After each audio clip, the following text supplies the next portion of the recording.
रामकृष्ण हरी मंडळी, आपल्या या भक्तिमय वातावरणात मराठी भक्ती या यूट्यूब चॅनेलमध्ये आपले मनापासून स्वागत आहे। आपल्या सर्व लाडक्या गणपती बाप्पाचे आगमन अवघ्या काही दिवसांवर येऊन ठेपले आहे। गणपतीची तयारी करण्याची लगबग सुरू झाली आहे। यंदाच्या गणपतीत काय करावे आणि काय नको असे अनेकांना झाले आहे।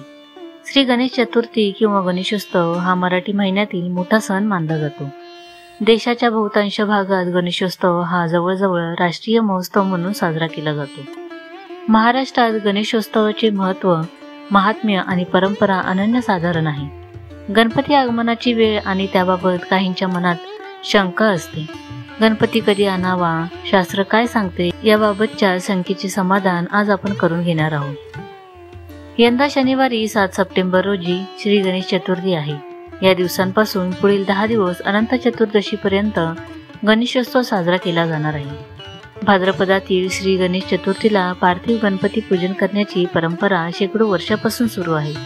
सुखकर्ता, विघ्नहर्ता आणि अष्टदिशांचा अधिपती असलेल्या श्री गणेशाची पूजा भावपूर्ण होऊन त्याचा कृपाशीर्वाद मिळावा असाच सर्व गणेश भक्तांचा प्रयत्न असतो।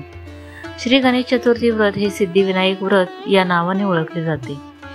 गणपती आगमन आणि गौरीपूजन याबाबत शास्त्रात काही गोष्टी आढळून आल्या आहेत। श्री गणेश उत्सवासंबंधीचे शंका समाधान आज आपण करणार आहोत। श्री गणेशाची मूर्ती गणेश चतुर्थीच्या 8 ते 10 दिवस आधी घरी आणून ठेवता येते। ती आदल्या दिवशीच घरी आणावी असे नाही। तसेच मूर्ती बाजारातून घरी आणण्यासाठी दिवस पाहण्याची आवश्यकता नसते। भाद्रपद महिन्यातील पार्थिव गणेश स्थापना व पूजन करण्यासाठी विशिष्ट वेळ मुहूर्त नाही। प्रातःकालापासून मध्यान्हापर्यंत कोणत्याही वेळी स्थापना व पूजन करता येते। उजव्या सोंडेचा गणपती कडक सोहळ्याचा आणि डाव्या सोंडेचा सौम्य अशी समजूत करून घेणे चुकीचे आहे।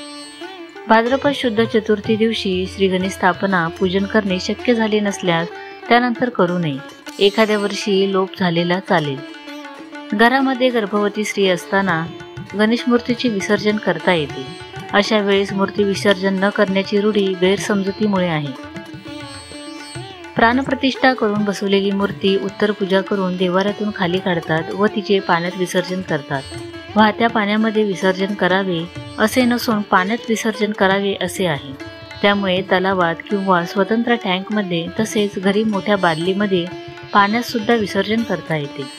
विसर्जनानंतर ती मूर्ती पाण्यात विरघळणे आवश्यक असल्याने शाडूची किंवा मातीची मूर्ती असावी। आता पाहूया गणपतीतील गौरीपूजन आणि काही महत्त्वाच्या गोष्टी। भाद्रपदातील गौरी काही जणांकडे उभ्या असतात, तांब्यावर, सुगडावर किंवा खड्याच्या असतात। जसा कुलाचार असेल त्याप्रमाणे गौरीपूजन करावे।